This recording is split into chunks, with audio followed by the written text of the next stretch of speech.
Good afternoon. This is Melody de Jager from the Mindfulness Institute, and it's always a privilege to talk to the teachers associated with NAPTOSA and their guests. So this afternoon we're talking about the building blocks of reading. And I deliberately chose this slide where it says 90% of a child's brain development happens before the age of 5. Because if a learner, let's call them children this afternoon, if a child has a problem with reading, the problem is actually most often historical in nature. How can I say that? Let's just quickly take a look at brain development over time. So these are 4 stages in brain development. The brain on the left is right at birth and it weighs approximately 350 grams. The average brain, when a baby is 1 year old, weighs a kilogram. It's 3 times the original weight. And then at the age of 6, they've gained 200 more grams. And the brain weighs 1.2 kilograms. And an adult brain weighs 1.4 kilograms. This is very important because if you look at the ages between conception, not birth, conception and 6 years, 1.2 kilograms of brain mass develops. And there's more or less only 200, or maybe if you're lucky, 300 grams of mass that the brain gains in time through primary school and through life in general. Why is that? There's a constant state of pruning and developing, or sprouting if you really want to call it that. But from this, you can see what happened during the first 6 years, shaped the brain, wrote the recipes that the brain runs on for the rest of our lives. It is vitally important that we pay attention to the preschool years. Yes, I do know that grade R is now part of primary school, but grade R is actually not a mini grade 1. Grade R actually belongs outside the primary school in a playground where children don't wear uniforms and they are still treated and allowed to act as children.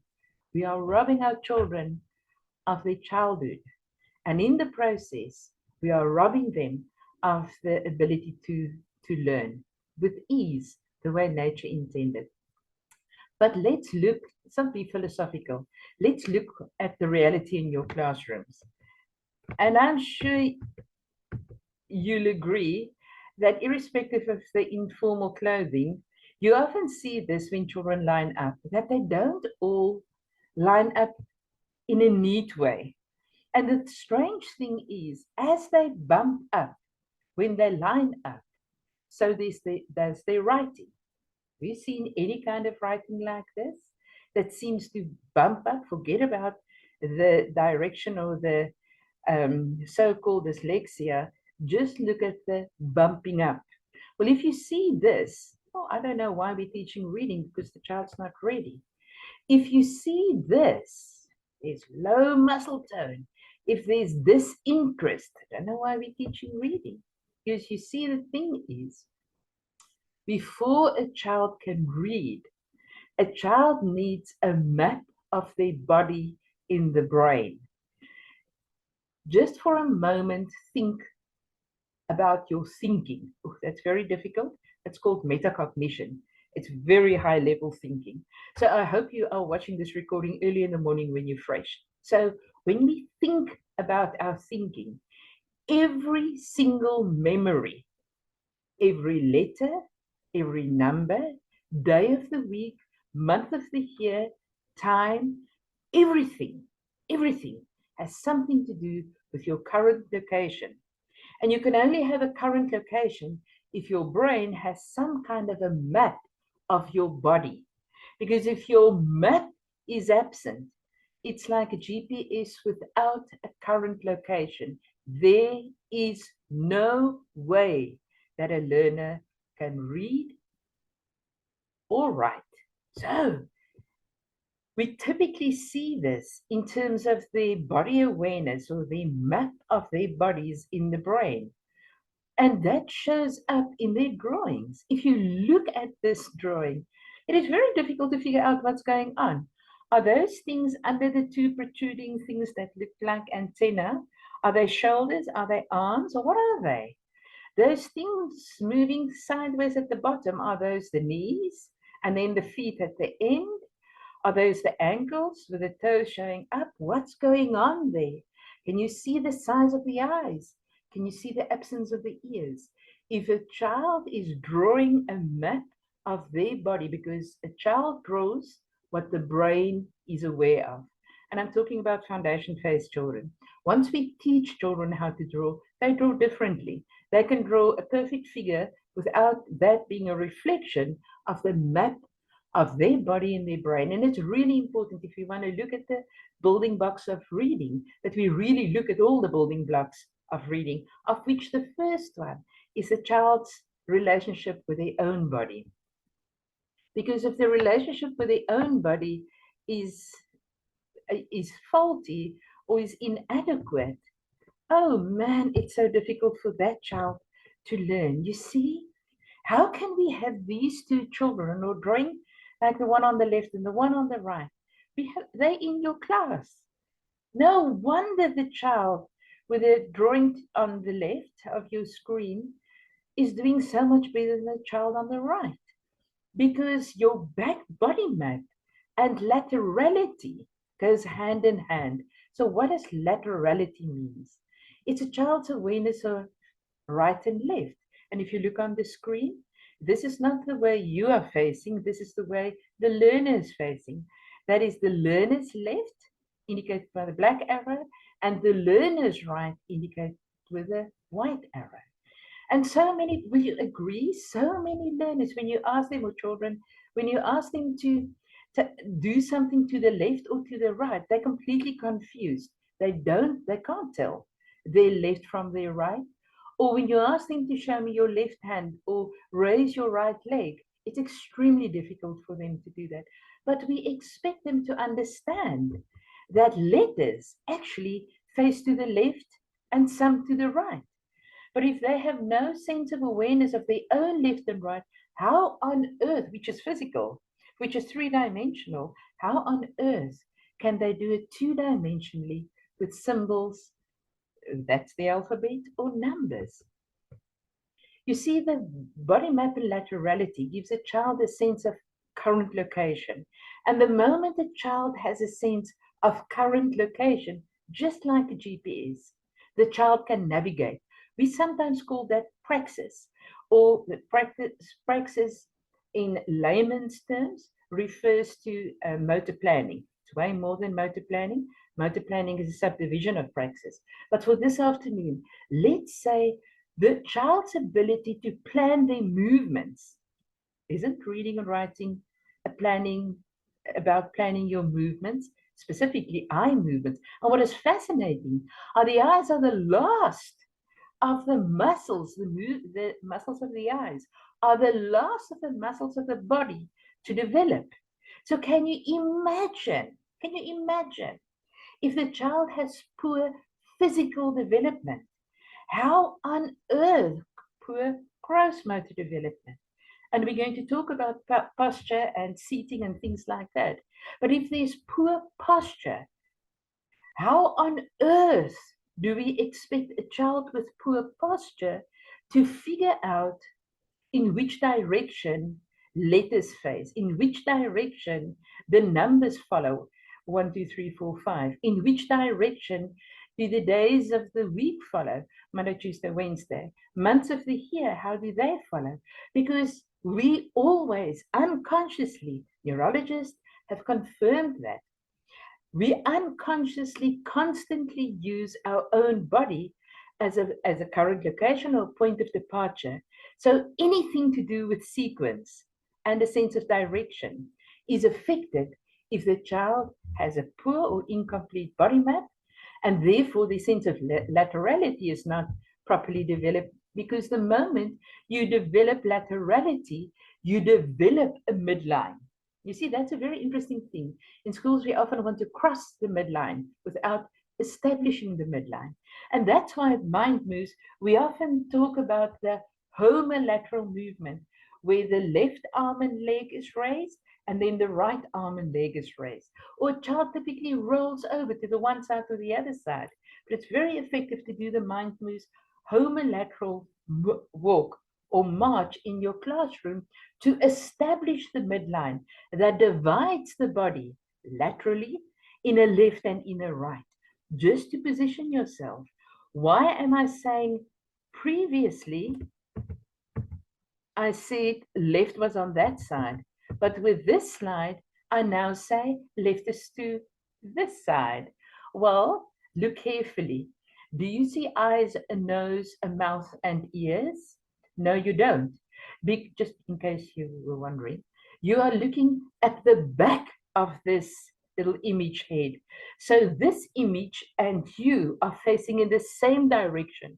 And that's why left is left and right is right. You see, there's an established midline between left and right with 2 feet planted firmly on the ground, because that indicates when a child draws their feet firmly planted on a baseline, they are indicating I'm developing current location, because it's the only location from where a child can physically move to the left, to the right, up, down, roll forwards, walk backwards, walk on their heels, any of those things physically. But it's also the only place, the own body is the only point of reference that a child has to use when working with two-dimensional symbols like the ABC and the 1, 2, 3. No wonder they battle with reading and with writing. So you see, if there's a hiccup with crossing the midline, and this is it's not the best photo, it's the only one I could find, that shows that this child, tends to move the book completely on the same side as the dominant hand. Because when that child then is writing, that child does not have to cross the midline at all. We often see that. Either they turn sideways, completely sideways in their chair, and then write from bottom of the desk to the top, or they just move the book so far to the one side that they don't have to cross their midline at all. And that makes it very difficult for them to share desks. Have you seen any of this in your classroom? Yeah. So what can you do about that? Obviously, all kinds of activities. For instance, lying on their stomach and just using a big crayon and drawing from the one side to the other side while maintaining the other hand in midfield. Because isn't that what happens when we write? The one hand is stable, the other one is doing the work. But we have to teach them that playfully in a three-dimensional way before they would be ready to kinesthetically cross the midline, on an auditory level, cross the midline, and visually cross the midline. If they find it difficult to cross the lateral midline, midline dividing left and right, it would be impossible for a learner to write and read. You see, when you develop laterality and when you cross the midline, it's also always done playfully. Playing swing ball is a marvelous way of crossing the midline. Playing any of these clapping back, marvelous ways of crossing the midline. But how on earth do you cross the midline, develop laterality, cross the midline, while playing with your friends, doing drama, doing art, playing with dolls and cars on the mat, building blocks? How do you do any of that without developing muscle tone? So you see, in our classrooms, in foundation phase, we are expecting learners to sit like this, that 90-degree seating position, the head stable and upright, torso nice and stable, arms resting, the one supporting the other one is the dominant, the one is the more skilled arm. And that is only possible if there is a 90-degree angle between the body and your upper part of your legs, your knees at a 90-degree angle, of angle and your ankles at a 90-degree angle. Because the moment you sit like that, you know what happens in the brain? Most of the concentration moves up to the thinking part of the brain. So you can think, you can understand, you can listen, obviously. You can pay attention, you can look, you can listen, you can learn, you can question. But the most important thing, you must realize that a child is always, so you and I, always concentrating. The question is on what? The more stable the body, the less concentration goes towards supporting your physical posture, and more concentration is available for feeling good and for learning. But when the posture is poor, don't we see this in class? Where so many learners are either supporting their heads with their arms because their head's too heavy. Why is the head too heavy? Too heavy because the neck and the stomach or core and back muscles, the core muscles, are too weak. And therefore, because the core muscles and the neck muscles are too weak, the skeletal muscles, the muscles that hold the skeleton together, are weak. And then children use the surface muscles, the little muscles, to keep their bodies up. But the head is a very heavy thing because can you remember a child at the age of 6 nearly carries an adult brain. So the head is heavy. So it's very difficult to keep it up if a child battles with low muscle tone. And if there's low muscle tone and that head goes that close to writing, it has a tremendous impact on eye-hand coordination for reading and also for writing. So you see, there are many historical problems. And if we do not address this, dear teachers, we are going to continue to have dismal results in our country, irrespective of what people say about polls. It is a representative study, not of all schools, not of your classroom maybe, but it is a serious indication that reading in our country is exceptionally poor, and reading with comprehension even more so.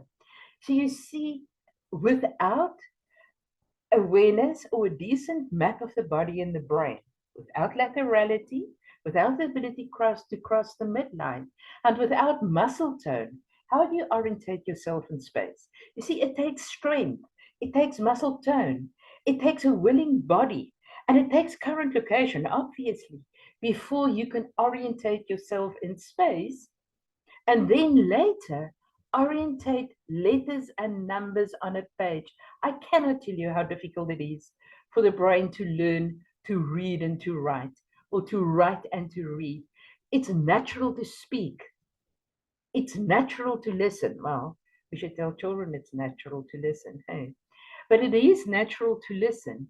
It is natural to speak. It's not natural to write. It is not natural to read. Why do I say that? Well, it's acquired skills. And that's why it takes more or less 6 years in a preschool of doing creative art on blank pages of paper or on a blank screen if you really want to. Because the moment there's a blank page or a blank screen, it means the learner needs to think, and the learner needs to convert what's up here and what's in here somehow into symbols that they can put down on paper or that they can put down on a screen. Have you ever thought of that? So whatever is on paper or screen is somebody's thoughts and words. If a child draws their own pictures, that's their symbols. It's very easy for them to read it back. And that's why at the Mindfulness Institute, we are adamant that if we want to improve reading, we have to teach children to code first. That means to hear the letters of the alphabet and without hesitation know what the code looks like, what the symbol looks like for that sound. Because if they can put it down on paper, when they've got a reading book, they can extract it from paper. Are you with me? So drawing is putting down my own symbols on paper, which a preschool child can read.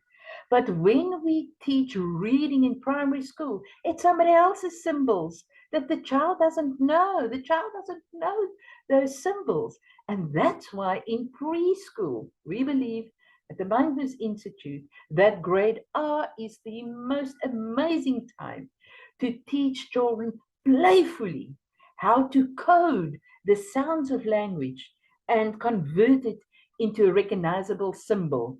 Because the moment they have done the a and numerous times, and the a and ant, and the a and baby, and the a and swan, and the a and zebra, and so I can go on, even though they are all written with an A, they do not sound the same.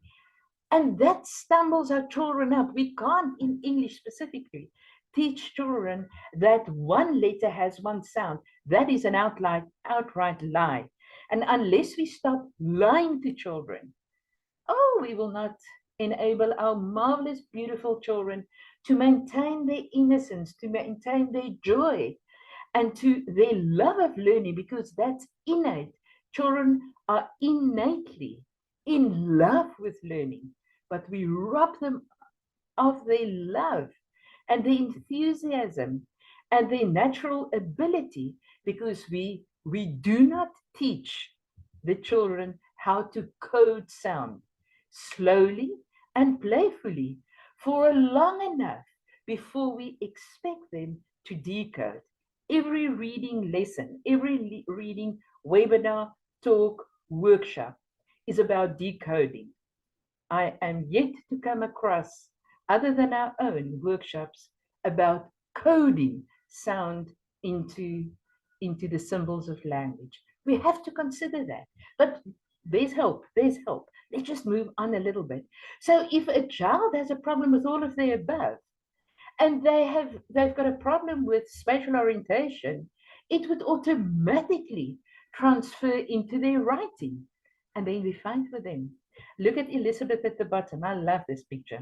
Elizabeth is left-handed, and look how beautifully she wrote Elizabeth. Okay, the size of the letters are completely wrong. You know why? Because she has never been taught the code of sound. So to them, they're all the same size. No. You see, if writing the letters of the alphabet is taught prior to decoding the letters of the alphabet, you will see our children progress. But look at Elizabeth. When she got to the midline, can you see that B in the middle?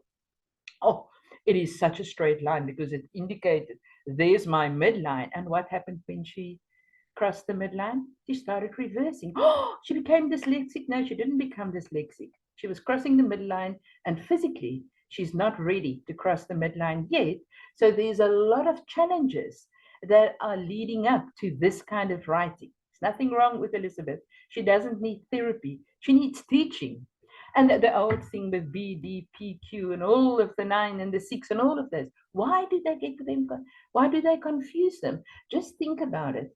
When a child is in preschool and you ask him to draw a picture of himself or a car or a boat or anything, does it matter whether it faces this way, that way, coming straight at you, going away, up at an angle? Does it matter? No, because it's a recognizable object. But you see, children need to learn before they start decoding that when it comes to the symbols, the code of sound, of language, it matters. Every letter has a place where it belongs in terms of your own physical body. And the moment they understand that, I tell you now, we will reduce the number of learners diagnosed with dyslexia by 80%. Many of our learners are labeled dyslexic, and in a way, sometimes they're even written off because, you know, they are like that. That's their label. No, it's not. Peel it off. Peel it off. Let's develop some skills. You see, the thing is, many of our learners have a problem with rhythm and coordination. Just throw around a couple of balls in class, outside of class. Ask each child to take their own shoe if you haven't got enough balls, and ask them to toss their shoe up only one at a time in the air and then catch it and see how many of them can. Okay? And do that a couple of times. Give them an opportunity to learn. See how many of them can do that. They can't. because there's a fundamental problem with their sense of rhythm and timing because they didn't play enough as children.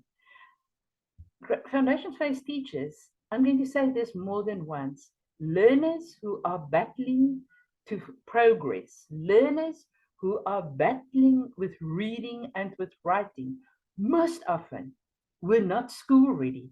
But because we have a policy of automatic progression, we are not teaching children the fundamental skills that I'm discussing at the moment that are prerequisites. They are building blocks for reading. But this is nonsense stuff. We use reading to teach children to read. It's impossible. It's an unnatural thing. Reading is unnatural. We have to use natural things to enable them to develop skills so we can move to the symbols, which are unnatural, but they will be able to bridge that gap so much easier. Rhythm and coordination. As I said, rhythm and coordination in music, rhythm and coordination in physical development. CAPS document states very clearly foundation phase 2 hours of physical development each week. What do? We take those periods and we use it for more reading. Well, they can't walk, they've got a broken leg, but so they just need to walk a little bit more on that broken leg and maybe it will mend. What a ridiculous situation. And then follows, so we've got a body map and a sense of laterality. We've talked about crossing the midline. We spoke about spatial orientation, the importance when you start moving in your environment, the importance of rhythm and timing, because rhythm and timing is always a gross motor thing before it's a fine motor thing. Fine motor muscles of the mouth, fine motor muscles of the eyes, fine motor muscles of the fingers. We can't read and we can't write if the gross motor muscles aren't in place. So the direction and sequence, as I said earlier, if you've got a sense of current location and your body map is rather complete, then it's very easy to spell correctly because things have a sequence and it's always from me, starting from me, and to my right. That's how we write any of the languages that we teach in South Africa. If we go to China, they write in a different direction, and some of the other countries, it's not exactly the same. But when we use the ABC alphabet, it's always from me to the right. Yeah, but if I don't know where I am, how will I know the rest? You see, this is all very important. And that leads up to more refined, higher level skills, which is called auditory perception. Now, this is an image of the ear. Can you see the ear on the left-hand side and the ear canal and that green thing that looks like a pea? That's actually the eardrum. And then in the red section, that's the section when a child has a cold, they've got a blocked nose. That red section, which is actually an air chamber, becomes filled with fluid. And the moment that happens, the sound that comes from the eardrum when it hits fluid, you listen to what it sounds like when you're in the bath and you go under the water or you're in a swimming pool. You can hear sound, but it's very difficult to discriminate what exactly is being said. Have you had that experience? Yes. So you see where that yellow circle indicates the 3 semicircular canals. So when sound flows through the eardrum, and if the child doesn't have a blocked nose, through the red part, which is the middle ear, it gets to the purple part, which is the inner ear. And before the sound can go to the cochlea, which is the snail-like structure at the bottom, it has to go through the vestibular system, through semicircular canals, which is our sense of direction and sequence. You see? Back a direction and sequence. So if a child hasn't moved enough, forwards and backwards, on the swing, for example, upwards and downwards, on a slide, for example, or on a jungle gym, or up a tree and down a tree, or hopping on one leg, or all of those kinds of games. If they haven't done enough of up and down, if they haven't done enough of forwards and backwards, like on a swing, and they haven't twirled enough times, like girls do with their dresses, and boys sometimes do that rolling. And or if there's these African tie swings, marvelous pieces of equipment, because it actually develops movement in all directions, forwards, backwards, and rotating to the left, rotating to the right, while you're going up and down. Marvelous piece of equipment, marvelous.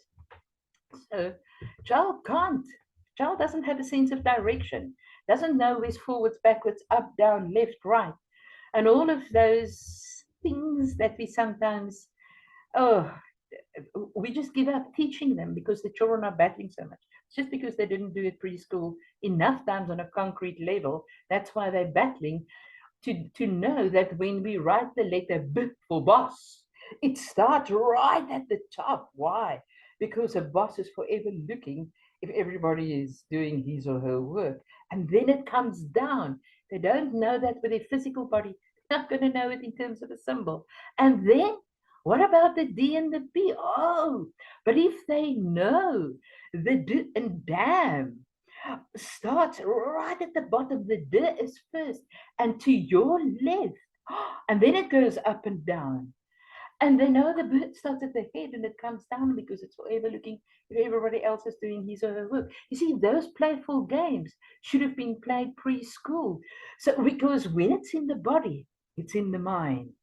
And it's when it's in the mind, it's so much easier to do it on paper or on screen. So auditory perception is a very advanced skill, but it relies heavily on all the other building blocks that we've discussed. What about reading? We're busy with reading, man. We're busy with the building blocks of reading. And it's only, ladies and gentlemen, when the vestibular system and the hearing apparatus are working properly that the eyes start functioning optimally as well. You can have optimal eye movement without hearing. People can be deaf and have marvelously, beautifully developed eye movements, but normally it takes a while to realize they don't hear so well, and because they don't hear so well, they don't tend to move that often. Because if you can't hear properly, we don't realize that, but hearing positions us in space. So the moment you can't hear, it's very difficult to position yourself in space, very difficult to feel safe and secure. So very often, because if there's a hiccup with hearing, it delays development in totality. So it is possible to develop vision without hearing, but it's very difficult because vision is like the lens of a camera. If the tripod is unstable, the images that are sent through the eyes, sent to the brain, will be unstable and blurry. And what do we do with blurry images on our phones, our cameras? Delete. And the brain does exactly the same. You see, the moment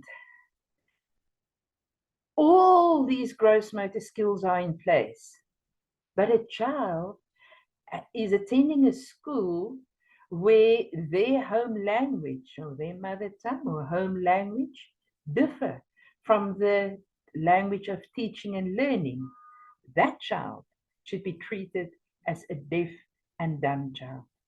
In South Africa, we are constantly abusing children who do not understand and speak the language of instruction in the classroom.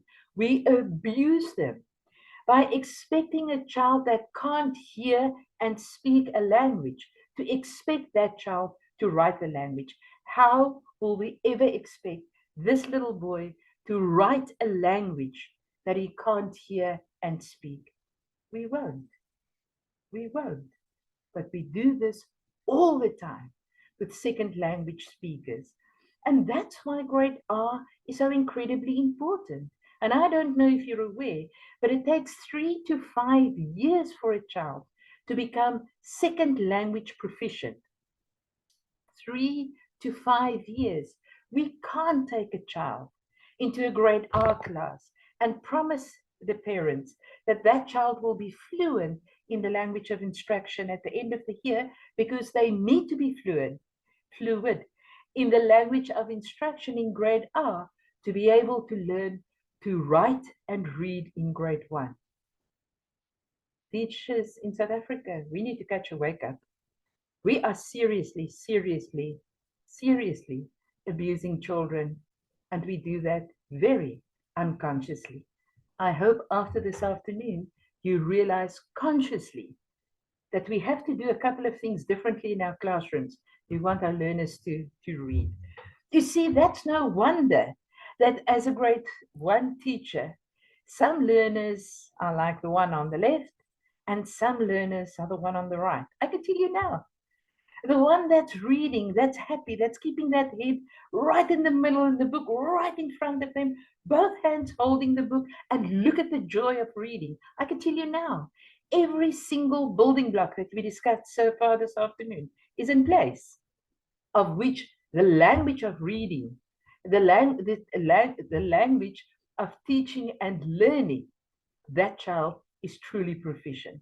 The one on the other side with the purple shirt, I don't know where the barrier to learning occurred. We need to assess with the intention not to label, but with the intention to remediate. But that child is not lazy. Teaching, giving that child more reading to do is expecting a child with a broken leg to mend the leg by hopping on the broken leg, running up and down stairs, because that's what we do with reading. If they can't read, they must just read more. They'll get it at some stage. Really? You see, everything boils down to reading readiness.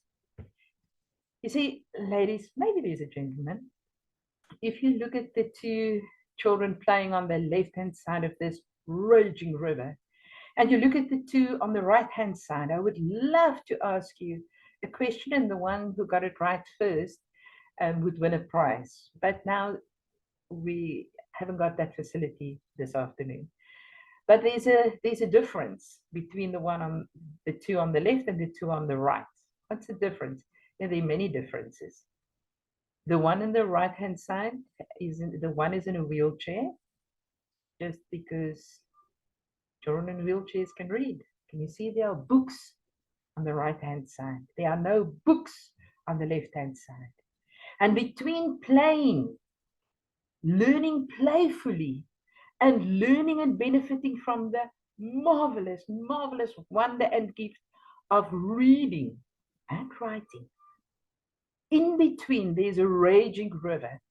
And the only way we can cross that raging river is if children got to develop body map, they've developed laterality, they are crossing their midline, they've developed muscle tone. Oh, they are progressing. Can you see the progress? They develop spatial orientation. And now, because they are progressing, there's space for more. They develop playfully rhythm and timing and coordination, a sense of direction, auditory and visual perception. They are proficient at the language of instruction in class, and therefore they are joyfully reading on the other side.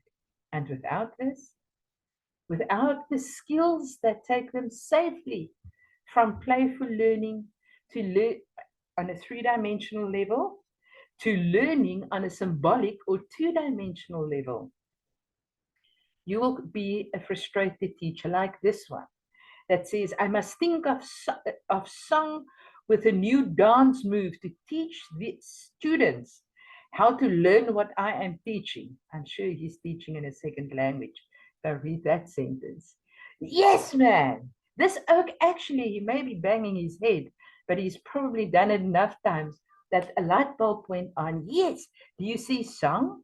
Do you see dance?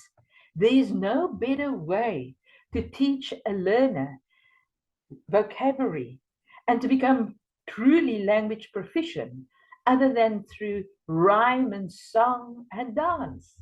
It is the easiest way. It is a natural way, because oral language always precedes written language.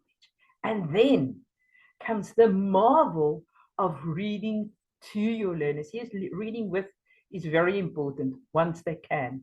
But reading to, irrespective of age, let them fall in love with reading first. You know, in many homes, any kind of print media ends up as curtains or tablecloths or insulation under a mattress or a blanket so they don't get so cold at night. We need to understand the realities in our country. So for many, many children, there's nobody at home that can read to them.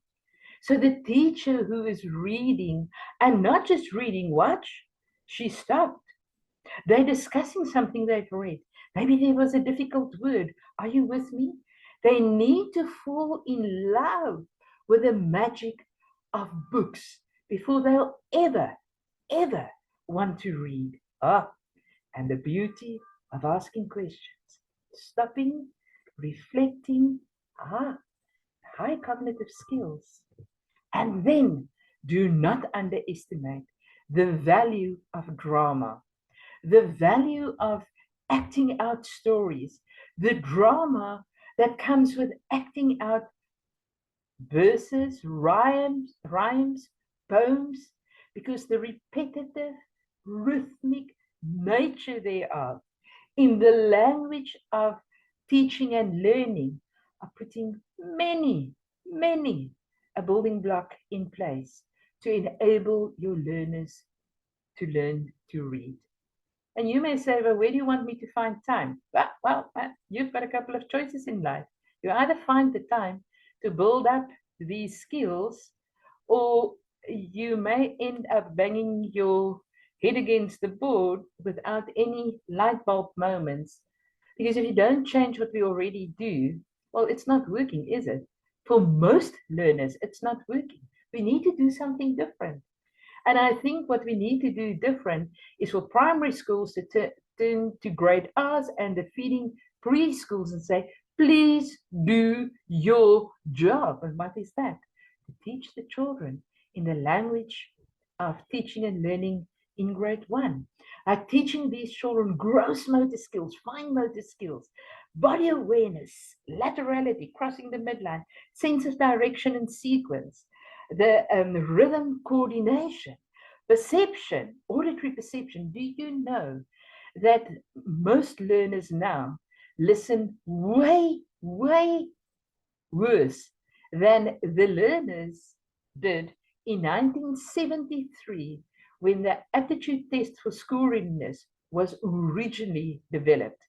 Do you know in 2019 that test was updated to double check that it's still valid, because irrespective of when it was developed, it's about skills, not about reality of time. It's about skills, reasoning, visual perception, auditory perception, spatial orientation, coordination, memory, and a couple of other things. So it's a skills-based test. But you know, in 2019, we had to raise the level of the visual perception because the children currently, their visual perception is far superior to learners in 1973 and onwards. But you know what happened to the auditory perception? We had to, in 2019, we had to lower the level of the norms for auditory perception. Why? Because learners are listening far worse than they were able to in the previous century. Why is that? Maybe TV, maybe the speed at which parents live and the fullness of their schedules. Maybe it's because in preschools we started doing primary school work. So nobody's doing preschool work because primary schools also do primary school work and they very often do the work for the next grade. So what happened to children's childhood? We robbed them. School system robbed them. Very many instances of their childhood and the ability to playfully develop skills the way nature intended. The solution to reading is current location. So now I know you're going to do your utmost to develop all these building blocks. And that's why at the Mindfulness Institute, we developed a very strong intervention called neurodynamics, the neurodynamics of writing and reading. It's a very strong intervention-based program where you take a learner through each of the steps that we've just indicated. We give you the equipment, we give you the intervention plan, We give you exactly what you need to do with each piece of equipment with that learner, but simultaneously, you also need to teach that learner how to write, how to convert sound, how to code, not robotics, how to code sound into symbols. And they need to discover that all the letters in the whole wide world start on U as the frame of reference. And then all of a sudden, they figure out, oh, the app is always to my left. Remember, you are facing this image from the back. So your left is their left. And tomorrow, where will we shape the app? We'll shape it in exactly the same place. And on Sunday night, same place. And when they're in grade 7, same place. You see, the moment we use the child's body to teach them the coding of sound into symbol, then the Matthew effect in reading becomes a bit more of a reality. So the Matthew effect shows that when a child starts, this is obviously international research, and that's why it's not grade R, but K. Okay, so if they start at a low level without foundational skills, that's the blue line, they stay right there. If they start school with the necessary foundational skills, see where they go. Isn't this what each and every teacher dreams for each and every of the pupils in our class? Wouldn't that be delightful? That's why at the Mindfulness Institute, we've developed a reading readiness program. You can find this on e-learning at mindmoves.co.za. You see, at the end of the day, reading boils down to attitude.